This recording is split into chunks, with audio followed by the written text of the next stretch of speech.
Great to have you with us, everybody who joined and who will join us during the recording. We are here for the IVD products path to the US market for Israeli companies. Good to have you with us in this great afternoon. So who are we at GSAP?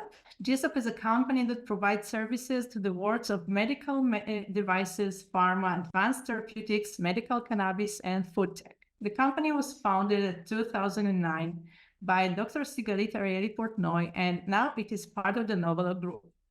GSAP provides regulatory quality engineering and validation and CRO services. GSAP works with hundreds of companies from startups to large companies and hospitals in Israel and around the world. The company employs about 70 experts. The company's vision is to bring the highest quality and safest care to the patient and in the shortest time. And as part of this vision, we have joined forces with MDC to bring the full solution for our customers locally here in Israel and in the US. GSAP has also a learning center named GStudy that provides public courses and education. Okay, so our presenters for today, Jan is a leader in the in vitro diagnostic industry with 20 years background in regulatory, clinical affairs, marketing, sales, business development, and management.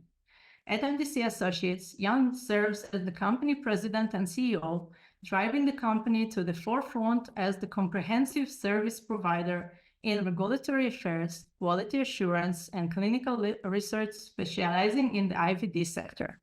His career is marked by substantial contributions to the development and commercialization of numerous FDA-cleared and CE-marked IVD products across the United States and Europe.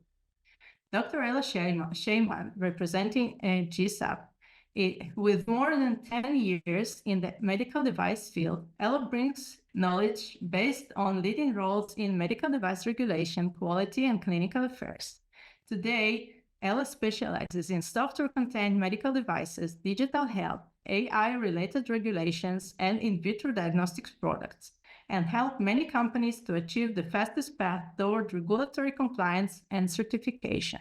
Okay, so our agenda for this webinar is to provide attendees with the latest MDC and GSAP knowledge and best practices regarding the IVD US market and regulation. This will include a short comparison between the US IVD regulation pros and cons versus the European IVDR, description of US IVD regulation updates accompanied by practical examples, which are very important, and helpful tips for Israeli IVD manufacturers, which is the most important part. Let's look at some statistics from last year. So based on data analysis performed by GSAP during last year, many IVD companies in Israel had EU certificates or maybe self-declarations rather than FDA or CLIA marketing approvals. These companies will need to transfer their certificates to IVDR, and this is the point when you will need to decide if you are going to the IVD, to the IVDR in Europe, or maybe you are switching to the US market. Additional statistics that we have saw is that half the reviewed companies did not have EU or US marketing approvals at the given time, meaning they were in the beginning of their development stages. And this is the stage where you can also decide your regulatory strategy and decide whether you go into the Europe or US market as the first strategical market. Based on the information that will be presented today, it would be suggested that these companies obtain US marketing authorization prior to going into the IVDR complicated process. Jan, the stage is yours. Thank you very much, Ella, for the kind introduction. It's great to be with you here today to talk about US FDA regulatory requirements for in vitro diagnostics. Really appreciate the time. And let me give you an introduction to MDC. So MDC has been supporting in vitro diagnostic companies and device companies for more than 35 years. We work with startups and international corporations, including a number of Israeli manufacturers that have wanted to access the US market over the years. with 25 people at MDC across our consulting services, including a good project management department. Our focus within in vitro diagnostics is on infectious diseases, clinical microbiology, and oncology and companion diagnostics, where we've done quite a bit of work.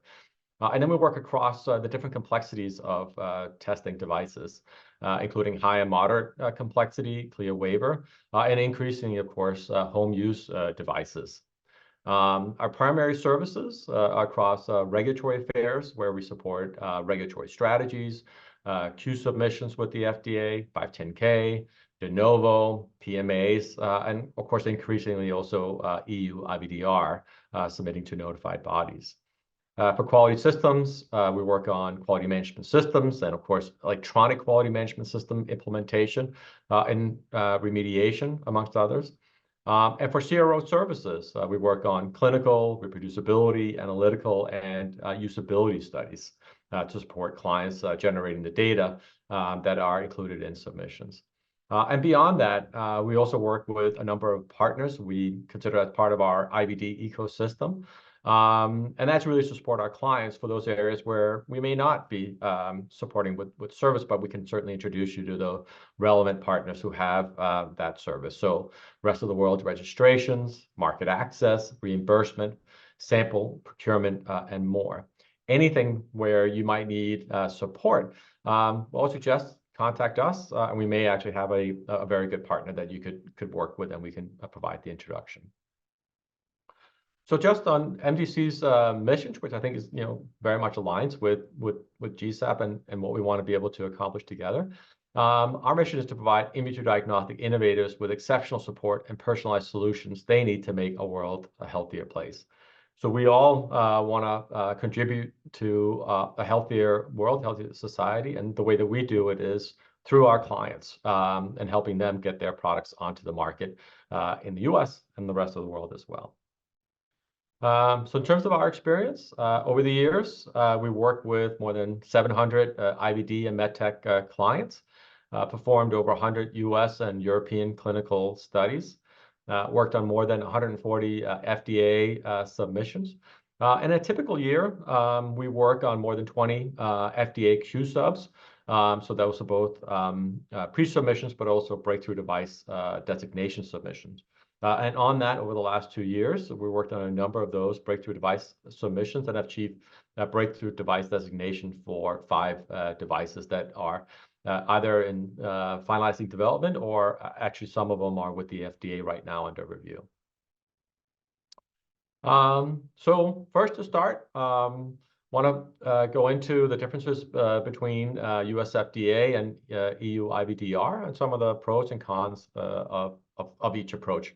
Of course, this is very topical as you're considering to go to the route of EU IVDR, or more likely go to US FDA, where there's some great opportunities for diagnostic companies right now.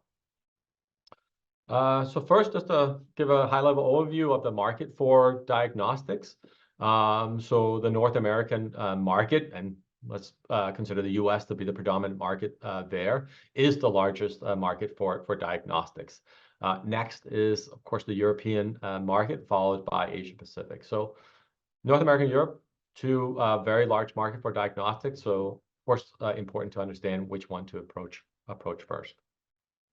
And what we're seeing from a regulatory standpoint is that with implementation of IVDR, we're seeing great similarities now between Europe and the US regulatory framework. So similarly to the FDA that has class 3, class 2, and class 1 devices, and have had that for a long time, depending on the risk level of the device. Now under IVDR, we're seeing risk classifications as well, with class D being the highest public health and personal risk devices, and then class A lesser so in terms of the public health and personal risk. So a lot of similarities being created. What I think is important is the headline below, where we see that under IVDD, 10 to 20% of IVDs were subject to a notified body oversight. Now that has completely flipped. So 80 to 90% of IVDs are subject to a notified body oversight. And so just like in the US now, most of the devices are going through a regulatory review. And in many cases, that's a substantive regulatory review. In terms of the IVD timeline, I think we've all been watching that and assessing the implementation of IVDR in Europe. And as we've all experienced, and also most recently, is a moving target. So there are further delays to the compliance timeline for legacy devices. We're now seeing that, depending upon the classifications, the deadlines have moved out. So Class D has moved to December of 2027, Class C, December of 2028, and then Class B and Class A sterile devices are now December of 2029. So substantial delays there. And part of the reason for delays is the realization that the current infrastructure to review those devices is not quite in place to support the more aggressive timeline. So not enough notified bodies to support the backlog of applications. And with that, we also see manufacturers hedge their timeline a bit with the delays, and some are just not ready. And so we expect this to continue to be a bit of a moving target as things move out. But eventually will, of course, be fully enforced from the EU. We know that's the direction that regulators are going in. So in terms of the pros and cons for new IVDs, whether to approach Europe. So first of all, in terms of pro, Europe is a large market for IVDs. There's established a distribution network. The commercial process and tender process remains despite the IVDR challenges. And so if you're experienced with those remains and can continue. And then there is a need for compliant IVDs. With the restrictions of IVDR, we expect some IVDs to go off market. And that can mean that there's opportunities for new IVDs to fill some of the holes left by those. In terms of the cons against going the route of IVDR is the IVDR process is rigorous and uncertain in terms of what's going to be required to be able to put a device onto the market. Engagement and interaction with notified bodies to support the process is generally limited, so you don't get a lot of feedback, can't ask a lot of questions, unlike what we see with the FDA that's quite responsive. The notified body process can be long and more expensive than originally anticipated. So, it may have, anticipation for a budget and the cost of going through. Then once you're in it, it actually turns out to be more expensive than what you thought it was going to be.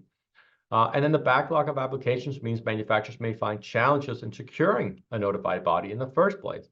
And that could mean further delays to the timeline, not just the review process, but actually getting a notified body and getting to the queue to be able to start the review process. On the flip side, if we then look at the United States and the FDA for new IVDs, what are the pros and cons there? So for pro, FDA regulatory pathways, requirements, and timelines are well defined. There's an established process to verify pathway and requirements for clearance approval via the QSUB process. We do a lot of work there. The FDA databases that are available allow for public access to cleared approved device summaries, which provides a lot of insights into FDA's latest thinking. It's a great source for manufacturers. The data generated for US FDA submissions can often be used in totality for other regulatory bodies, including for IVDR notified body submissions, which is a huge advantage. And then decreasing regulatory burden for some IVDs due to the laboratory developed test rule implementation, which we'll talk about a little bit later, does mean that provides opportunities for new IVDs. And then lastly, the FDA is more or less back to normal post-COVID. During COVID, there were quite a few delays, but the FDA has worked through that. Not perfect, but certainly the process and the timeline they're meeting is more or less back to normal. On the con side, against, why, what should you consider there? Well, there is increased regulatory oversight for LDTs. So if you're planning an LDT launch in the United States, well, get ready for the LDT rules because it is coming. The FDA's capacity may decrease due to workload increase for IVDs with the LDT rule. We'll see about that. The FDA believes that it can manage it, but certainly there could be a lot of applications that need to review. There is a very rigorous performance validation requirement and process for IVDs.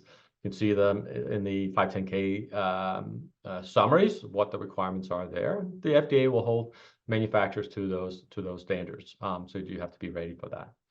And then there is a requirement for local US data, which means that clinical data collected outside the US may not be eligible to validate performance for the FDA. So if you've done a lot of work on performance data outside the US, well, some of that will likely need to be repeated before submitting to the FDA. So just in terms of the regulatory landscapes and the FDA regulations of IVDs, I want to give you a bit of a background and some of the updates related to that. So first, just the FDA regulations of in vitro diagnostic devices.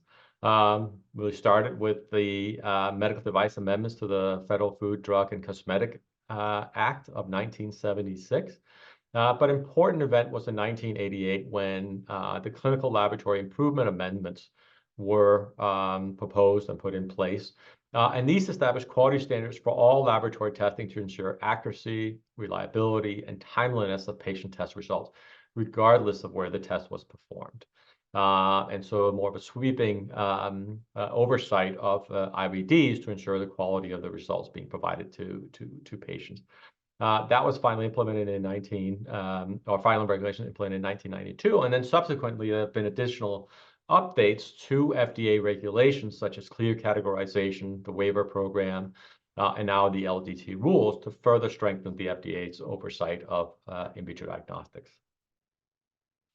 And just not to go too much into the details of definitions, but as part of the regulations, there's a definition related to in vitro diagnostic, which define them as products of those reagents, instruments, and systems intended for use in diagnosis of disease and other conditions. And the regulatory authority also considers IVDs as devices and can regulate them as such. And this is what the FDA refers to when they're looking to LDTs to assert that those devices meet the definitions of IVDs, and therefore the FDA has regulatory authority over those devices. Now, they want to make that more clear, and that's what the rule is all about. And again, we'll go into that in further details. But this is what they're using to regulate the LDTs and push that through. So some other facts about FDA regulations of IVDs. May very well be familiar with the Center for Devices and Radiological Health at the FDA regulates devices, but of course also in vitro diagnostic devices. And they do that through the Office of In Vitro Diagnostics, which is a special office within the FDA that regulates most IVDs. There are some in vitro diagnostics that are regulated by the Center for Biologics Evaluation and Research, CBER. So all screening tests for donor blood, has to be submitted into CBER. We mentioned the classification that's risk-based, the class 1, 2, and 3, going from low to high risk for devices. And so devices, familiar with that. But specifically for in vitro diagnostic, what we see is that they fall into the categories. Class 1 is either accept or you have to go through the 510K process. Class 2, some can be accept. But most go through the 510K process, and then class 3 all go through the PMA process. And note here that for class 1 devices, close to 75% of those devices are exempt from pre-market notification process, so the 510K process, and can be put onto the market by registering your facilities and, of course, listing the devices that are being put onto the market in the US. And lastly, I want to highlight the categorization of tests. So this is really related to clear complexity, so the test use setting of the test. So there's high, moderate, clear waived, and then home use tests. So depending upon where the device is intended to be used, that of course has implications for the regulatory pathway and the requirements that the FDA is going to assert on that device. Okay. So another area quite important for in vitro diagnostics, also at the FDA, is of course companion diagnostics. And these do have some special requirements and rules related to how the FDA regulates them. The final guidance was provided in the in vitro companion diagnostic devices guidance documents from August of 2014. There, the FDA defined companion diagnostics as IVD that provides information essential for the safe and effective use of a therapeutic product. And because you're now linking to a therapeutic product, this is where, of course, different agents or different centers at the FDA are involved in regulating devices and coordinating the efforts in order to get these devices and also therapeutics to market. So CDX uses, they can be used to identify populations most likely to benefit or most at risk of adverse reaction, monitor response to adjust treatment, and identify population for whom product is known to be safe and effective. That's how the FDA defines companion diagnostics and their uses. In general, the FDA expects contemporaneous regulatory approvals of the companion diagnostic and therapeutic products. So they're usually going in at the same time. But of course, there can be times after companion diagnostic, or at least the therapeutic is approved, additional claims for the companion diagnostic can be made. This companion diagnostic pathway, in theory, is either PMA, so pre-market approval, or 510(k). Though in practice, what we see is that most are PMAs. Now, that might change related to the FDA's desire to reclassify certain devices, including companion diagnostic. And so in the future, it may actually be that a number, or at least most, companion diagnostics go the route of the 510(k) process. So talk a little bit about that in a couple of slides. When considering submissions to the FDA, there are some very important validation requirements that the FDA wants to see from in vitro diagnostics. And these are very often different than other types of medical devices. So there can be, of course, qualitative tests. So this gives a yes/no answer, or quantitative tests, right? So give a specific value for the result. If we just start with qualitative tests, the requirements from the FDA is around accuracy. So it could either be a method comparison study or a clinical study that's required. Want to see precision and reproducibility, limit of detection, analytical reactivity, inclusivity, analytical specificity or cross-reactivity, interference or interference substances. They want to be able to assess the impact of those. Matrix equivalency, so using different types of samples, traceability and sample stability, carryover, cross-contamination, especially for those instruments that where many tests are performed on. And then flex and usability studies really related to clear waiver or home use devices. So, testing conditions outside of the normal laboratory conditions, and with different types of users, very often those that are not trained in performing laboratory diagnostic tests. And when we look at quantitative tests, then the same types of studies are going to be required. And then the addition of linearity tests, limit of blank, and limit of quantitation is often required from the FDA. But this list is not exhaustive, and the types of studies that are required for specific devices can vary depending upon the intended use. And therefore, being able to provide the proposed list to the FDA and then gaining agreement from the FDA is really important to understand the work that needs to be done to validate a test and generate the data that eventually goes to the FDA for review. Okay. So in terms of determining FDA device classification and the process to go through there, then it's very similar to other medical devices. First of all, have to determine that it is an in vitro diagnostic medical device. And then from there, you can search the existing device classifications databases, either the FDA product classification database. You can search for similar devices for the PMA or 510(k) or de novo summaries, or search the establishment registration device listing databases as well to find them there.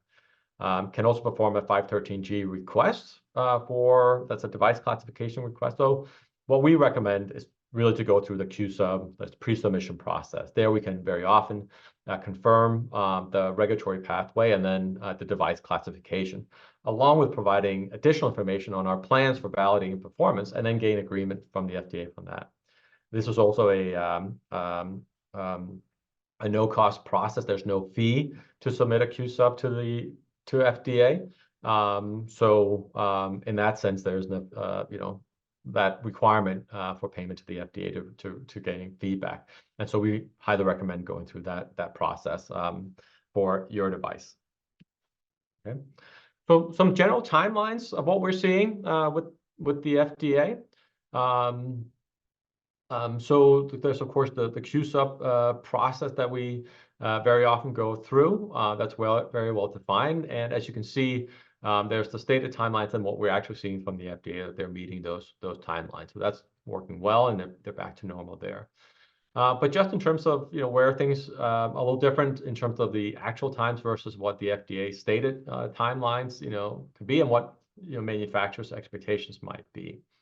So for a 510(k), the FDA is supposed to provide a decision within 90 calendar days of receiving the application. What we typically see, it's taking somewhere between 3 to 9 months to complete that process. And of course, these are dependent on the refuse to accept and any deficiencies that are outlined in the request for additional information, which very often there are additional questions coming from the FDA. But de novo process supposed to be about 150 calendar days. What we're seeing is 6 to 9 months. Typically, sometimes can go a little bit longer depending on the complexity of the device. And then PMA, it's really dependent on it's traditional versus modular, but 12 to 18 months, even longer, is what we normally see there. Other aspects, though, is there are fees associated with applications and working with the FDA. These are all defined in the medical device user fee amendments, and so those are regularly updated and have to be approved by Congress.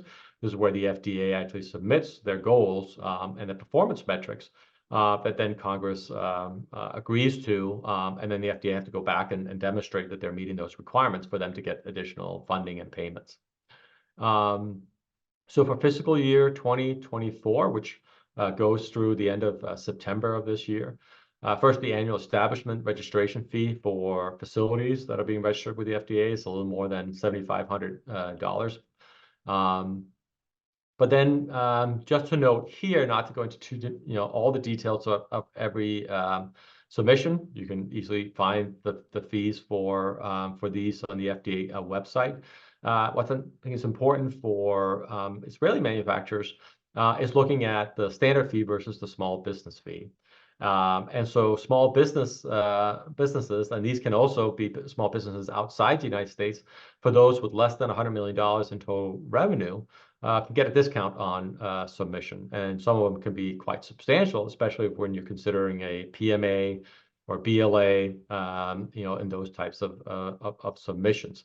Those are substantial savings. And we can, of course, help you gain the small business designation so you can capture those savings before submitting. One thing to note is for the first PMA, PDP, PMR, and BLA, for those companies with less than $30 million in revenue, the first submission is actually free. So another advantage for small businesses and what the FDA encourages there. To give you some examples and also some things that MDC has worked on in the past of where we're seeing submissions, the success of submissions and the timelines. And first, give an example of a system pre-COVID and then after COVID, so you can get a sense for what we're seeing. So here's the Janacare INA HbA1c monitoring system. You can see here's the K file summary. More than welcome to go and see that on the FDA website. It's a quantitative test from blood. Falls under clinical chemistry. It's a class 2 device. Received 510(k) clearance. It was submitted in October of 2019, and the decision came in March of 2020. It's about 153 days, so about a little more than five months. And then following the submission, of course, we get the clear categorization of categories at moderate complexity, as you would expect for this type of device. In terms of performance validation of what was required here, so precision and reproducibility, linearity, interference, cross-reactivity, limit of detection, went through traceability, stability, and expected values, and then did a method comparison study to generate comparison data there that was submitted. More recently is the Avails Medical eQuant. This is a device for preparing a positive blood culture sample for more rapid antimicrobial susceptibility testing using existing diffusion methods that are available. But instead of going from an isolate, you can now go directly from a positive blood culture. This device falls under microbiology group. It was a class 2 device, also received 510(k) clearance. It was submitted in May of 2023, and then the decision came in February of 2024. So a little more than 8 months for this decision. And one of the things, because it was a high complexity device based on the clear categorization. In terms of the device is actually quite simple and simple to operate, but the results that it generates and how those results are handled are a bit more complex, and hence the designation from the FDA. The performance validation here is a little different than the other device. So precision or reproducibility was really required for this one. Interfering substances, important. Traceability, stability, expected values also included. Carryover was included. And then a method comparison study was performed, and a matrix comparison study, because different types of blood culture systems or bottles were used, and so matrix comparison was required for that system. So let's provide some insights on FDA related to IVDs that could also be a bit different than other types of medical devices. So first, instrumentation and software. So this is software in a medical device, not software as a medical device. That is a bit different. Must be cleared approved with an assay. So you can't just clear the system. You have to clear it with an assay. And then subsequent assays can refer back to the original submission and clearance, so you don't have to resubmit all that initial data. Oh, sorry, that was submitted with the first application. The exceptions are open platforms, which are usually class 1, 510(k) exempt, and there's no tie into a specific assay. Those don't need to have an assay tied to them, but usually they're just exempt and listed with the FDA. But most devices where you need to clear the assay, you need to clear it and with instrumentation at the same time. You need to consider requirements for quality control testing. It's very important, both internal and external. And this is dependent on the risk assessment and the clear complexity of the device. But quality control is an important factor that needs to be considered for all in vitro diagnostic devices. All medical devices, including IVDs, are subject to the quality systems regulation. So there must be a quality system in place at the time of clearance, of course, when the product is on the market. And then all submissions can now be submitted electronically via eCopy or eStar. eStar is the new program from the FDA. It makes submissions a lot simpler. So your Q-subs, 510(k), de novos, PMAs, et cetera, can be submitted that way. And that makes things a lot simpler. You don't have to mail things to the FDA anymore. So just moving on to some recent updates on US FDA regulations of IVDs. There are some very important updates that I think people are very interested in following the developments on. So the first is the FDA LDT, or Laboratory Developed Test Rule implementation. This was first proposed in October of 2023, so last year. And it amends the definition of IVDs within existing FDA regulations to state that IVDs are devices, including when the manufacturer of these products is a laboratory that is performing the test. And this is where the FDA, they already believe they have the regulatory authority, but now they're really asserting that they have the regulatory and making that very, very clear to manufacturers. The FDA plans to phase out its current policy of enforcement discretion on LDTs. So they said we always have the authority, but we just have the discretion not to regulate these LDTs. But they're going to phase that out over the next four years. That's their plan. And the impact that we're seeing is that most LDTs would be regulated as IVD medical devices, and that's what they're going for. The FDA is moving very quickly to implement this rule.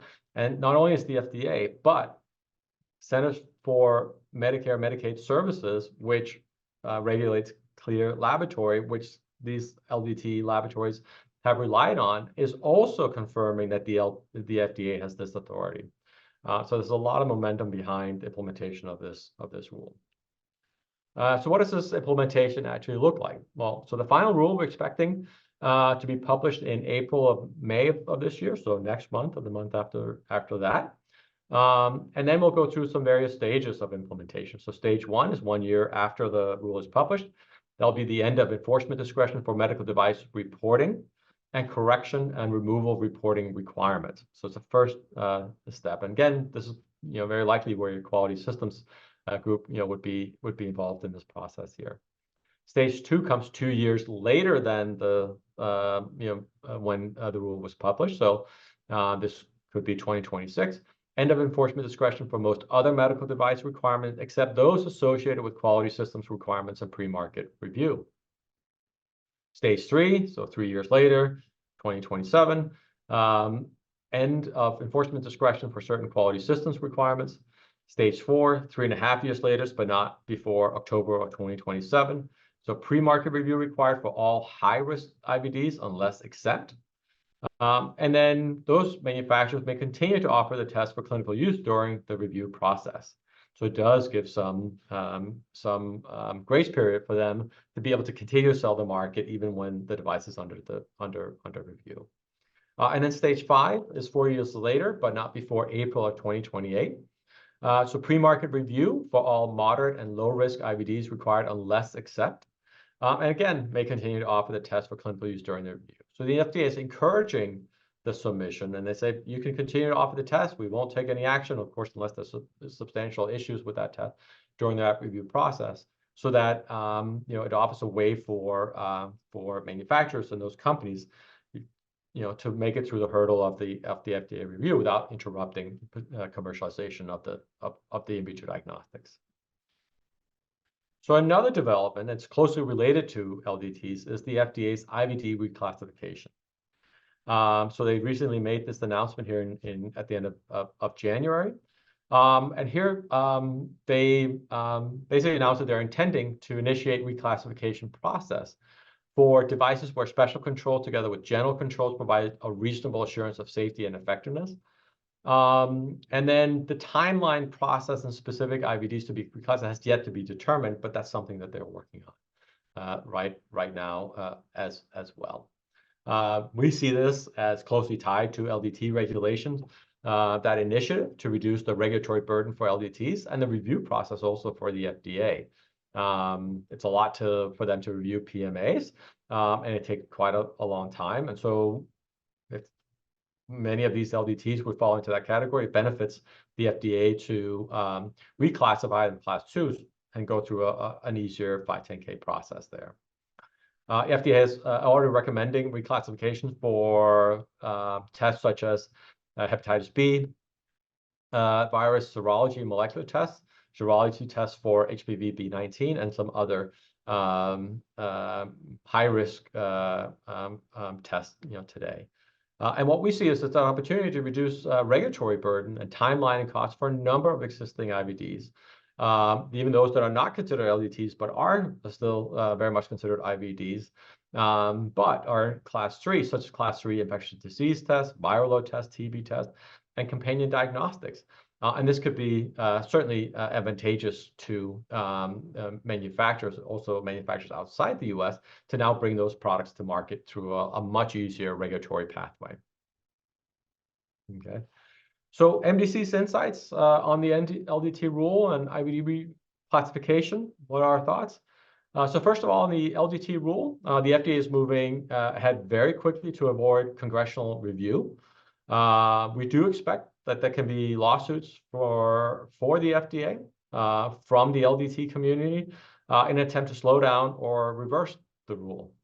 And then we'll see about the presidential election in the fall, but that, of course, could impact or reverse the final implementation of the FDA LDT rule. So for us, it's a bit of a wait and see. But we're certainly preparing for it, but we want to be able to see all the steps that we go through, and once the rule is finally implemented, the reaction from the LDT community. Or for reclassification, we could see rapid progress for infectious disease tests. We also think that for companion diagnostic, it's more complex given the link to therapeutics, but we're optimistic for good progress in this area. And unlike the LDT rule, there's great support from the IVD community for reclassification, right? Anything to make that regulatory hurdle and the burden easier for manufacturers, I think the community is all for. So we actually are very, very excited about the reclassification process, and we'll see how that goes. So finally, our recommendations for Israeli IVD manufacturers. To sum it up and to give you some insights from us first, your business strategy and plans, you really guide regulatory and clinical strategy. That's how we operate. What do you want to be able to accomplish? That's your regulatory and clinical strategy should follow that. Feel certainly that the regulatory burden for IVDs in Europe has increased under IVDR, and you have to really think about the consequences of that. And the regulatory burden for IVDs in the US is decreasing with the FDA focus on regulating LDTs. And so that's a real opportunity for manufacturers. There's a clear pathway to achieve regulatory clearance approval in the US by utilizing the FDA QSAP process. And we go through a very good stepwise approach of how we get to the final end goal. First, we confirm plans requirements with the FDA. Then we validate performance through studies and ensure that we're generating the data and the performance that the FDA is seeking and has confirmed with us that they're requiring, and then submit and work interactively with the FDA to gain approval. We follow that very successfully, and we know that it works well, especially now that the FDA is getting back to normal. We just still think, while the pathway is clear and achievable, we welcome discussions with manufacturers in the context of your business plan, timeline, and budget to ensure that those plans, or we can support you in meeting those plans, timelines, and budgets. That you have a good understanding of what you need to do to achieve FDA clearance in the United States. So with that, I want to say thank you very much. Thank you also to Ella and GSAP for supporting this webinar. If you have any further questions, please direct them to GSAP, and then we'll take questions from the audience right now. Thank you, Jan. Let's go to our questions. We have some questions here, so I will present it and we will answer it. I believe, Jan, you will be mostly answering those. Are there any common pitfalls or challenges that companies encounter when navigating the regulatory landscapes for IVD products in the US? How can this be mitigated or avoided? Yeah.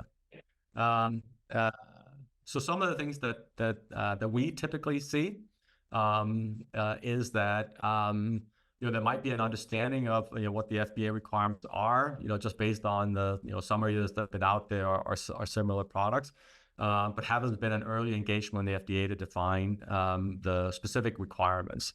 And so we end up with mostly complete submissions, but there are some holes or some things that have not been completed. And then the challenge is, do you submit, or do you wait until you actually have everything that you need based on the submission? And this is where there's always a desire to then submit. What happens is, if you have a very clean complete submission, the review process goes much better. If there are holes in the submissions or things that aren't complete, it can really slow down the review process. And the FDA, because of their workload, they will use up as much of their time and put the submissions on hold. So early engagement with the FDA on requirements, ensure that that's complete. It's something we work on, is really important, so that the submissions are complete when they go into the or as complete as possible, they're going to the FDA. The other part, and then we'll note this, is in the age of artificial intelligence and machine learning, there's a great desire to continuously improve upon devices. The FDA is not quite there yet with, especially in vitro diagnostics. They generally believe that validation should be performed with a final device. And if the device is changed after that, it can create real challenges for the submission. That an additional validation might be required, which can delay the submissions. And so we highly recommend that before validation, you really finalize development of the device, so it's the final device that gets submitted. Yeah, so I would actually also join you in highlighting the QSAP process. So going to the FDA prior to the submission, asking the questions, and then definitely, and also about the AI and machine learning and the FDA, it's not going so fast. Yeah, definitely. Okay, our next question is, we're hearing a lot about LDT changes in the USA. What advice do you give about this? So I think I would add also to the question. So when do you advise the companies to contact FDA at which stage? Let's hear about that. So I think it's a very good question, and because there is uncertainty. I think what is surprising a lot of people is how determined the FDA is to implement this rule. And it's not only FDA, but they also have support from Centers for Medicare, Medicaid Services, right, which provides most of the reimbursement, which also is responsible for CLIA, which is what traditionally LDTs have leaned up against as the regulatory authority. But CMS is saying, no, the FDA can regulate this. So I think people are more convinced that the FDA will push through with this. However, there's some uncertainty there. So our advice is that you should, if you're considering an LDT or have an LDT in the US, is seek advice from first, regulatory partners to give you some sense for your specific device. What is the risk and what's the path? And then work together to determine if you should approach the FDA. We are getting a lot more requests from folks that have more or less companion diagnostic type LDTs, that non-invasive, prenatal, those types, where the FDA is determined to regulate them. And we're working on the regulatory strategy, and the FDA is welcoming the pre-submission. They want to be good partners to companies and help them through the process. And I think for the ones that are going early, they're seeing potentially a business opportunity, an advantage to being early, but also could get a little bit of favored treatment from the FDA for sure. So our advice is, start with your regulatory partners, and then consider going to the FDA, and do that soon, because the FDA does seem to be determined to implement this rule. Yeah, definitely. Approaching the FDA, it's important. So let's cross fingers that we will have enough time, given all the companies that will approach FDA. And definitely. Additional question about the LDT. So the process of LDT transition to IVD, as you discussed in the presentation, will there be a general transition timeline, or it will be according to LDT specific type? Another good question. The LDT rule and the transition will be the same for all what the FDA would consider in vitro diagnostic. So I would not necessarily think of it as an LDT. If the FDA thinks that you have an in vitro diagnostic device and you've had it in the market as an LDT, then the rule would apply and the transition applies. Now, what the FDA is obviously also considering is that different types of tests or devices will have different regulatory classifications. And there is also considerations that there could be devices that the FDA may not even want to see a submission, that they could, exempt them from submission. And there are certain devices, if they determine that the risk is low enough, that they could determine that. And so they also recognize that not every LDT necessarily needs to go through a rigorous review process. So it can be, risk-based in terms of what then has to conform more to the LDT rules as others. Yeah. Next question. How do the current FDA requirements for clinical trials of IVD devices in the United States compare to those for medical devices of the same class in other places? Yeah. I think, if you just do the comparison in vitro diagnostics versus medical devices, what you will typically see with in vitro diagnostics is you have a lot more analytical testing that is performed in addition to clinical testing.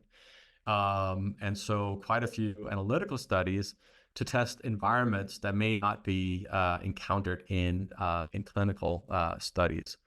And then for clinical studies, many devices that we work with, of course, many in vitro diagnostic devices never come in contact with the patient. It's either a sample or a leftover sample. Whereas other devices, more invasive devices, of course, do come in contact with the patients. So in vitro diagnostic device trials generally are less. There's less risk to patients, and so it means. Well, not necessarily less rigorous trials, less risk during the trial. So you do not see a lot of potentially severe adverse events or adverse events that are associated with those trials. So they can be simpler and cheaper also to perform. Yeah, from my experience, I can say also that when comparing those two, the IVD performance testing, clinical performance testing is faster, and maybe I can indicate that because you're not having to have a patient ready and doing something, and then you also can dilute the samples, so it might be a bit faster than doing clinical studies for the medical devices. Yeah. Okay, our next question is when also clinical studies, when conducting clinical studies or performance evaluation for IVD products, what are the specific criteria or endpoints that regulatory authorities typically look for? Yeah, very good question as well. I mean, very often what they're looking for, especially for qualitative devices, and we think back to all the COVID and respiratory devices that many of us have worked on. There it is positive percent agreement versus a comparator method, or sometimes referred to as sensitivity, or a negative percent agreement against the comparator method as the positive. Also often referred to as specificity for those devices, and then looking at the confidence intervals of those, so they can extrapolate it to larger patient populations. It's a lot of that is what we're working, but there are unique factors. So I touched upon the antimicrobial susceptibility test. There, the endpoints are called essential agreement, categorical agreement, and very major, and minor errors. So it really can vary between tests, and again, that's where understanding the FDA guidance and requirements, and then verifying the endpoints with the FDA is so important. Thank you. We have no other questions for now from our audience. Oh, here is one more. What are common reasons for IVDs for home use approved in Europe are not approved in the US? Yep, very good question. Primary reason is the studies have been done on a European population, and the FDA will not consider European population sufficient for evaluating performance in the United States. So those studies have to be conducted with people residing in the U.S. and then having the demographics of what they're looking for in U.S. populations. That's the main reason why. Second, sometimes it's also just in terms of what's the comparator method. So ultimately, the FDA will require an FDA cleared device as the comparator method for evaluating performance. And sometimes what we see in Europe, of course, it's a slightly different device that's been put on a market in Europe, and so it's not exactly the same device for the comparator method that is on the market in the US. Good. Thank you. So I think one general question that we hear a lot, and here in Israel at least, to close up the Q&A session, what would you say would be the average timeline for approval of a device in the US, of the IVD device in the US, starting from development and ending up in certificate? Yeah. Well, of course, it all depends on the company and the stage of development and such. Many of the manufacturers that we work with, it takes 2, 3, sometimes 4 years for that process. I think what's important is just considering if you go through the strategy and the pre-submission process where you define the requirements, making sure that gets performed. That can take, let's say, 4 to 6 months just to get that finalized, right? And then you have to set up the validation studies, after that. And so that time between when you have the requirements to when you can really launch the validation studies is the most critical, time for manufacturers. After that, then it's just about executing and getting things done. And that's where for some manufacturers you can do it in 2 years, and others will take 3, maybe 4 years to get done. Yeah, definitely, and I will join also. I cannot emphasize more than that the importance of the regulatory strategy, starting from the beginning and not waiting with that only when you start, when you're finalizing your device, and then start to think about regulation. And I think regulatory strategy needs to be part of the business strategy because it's very important. We have one more question, and I think we will finalize with that. So for clinical trial plan for the FDA, is it enough that the study is conducted in a clinical site or sites located in the US, or there is a need to submit specific plans for including relevant race and ethnicity groups? Yeah, very good questions. The FDA is very much focused on health equity, ensuring that different populations are included in the clinical studies. So very often, the FDA will ask for the clinical study plans and outlining what those groups are, or they will tell the manufacturer what they should be, so that the manufacturer is aware. So very often we will submit the clinical study plans. We also, of course, increasingly including the targeted ethnic and demographic populations, and the FDA will then comment, and if it hasn't been included, they will very often provide that guide when it's important for the device. Great, thank you. Thank you very much, Jan. I enjoyed it very much. I hope our customers will have their solutions, and we are here to help anyone who needs their help for getting into the US or European market. As I mentioned in the beginning, you will have the recording and the slides of this presentation, everybody who is registered to it, and during the next following days. Thank you very much for being with us. Thank you, Jan, again. It was a pleasure. Thank you. Thank you so much.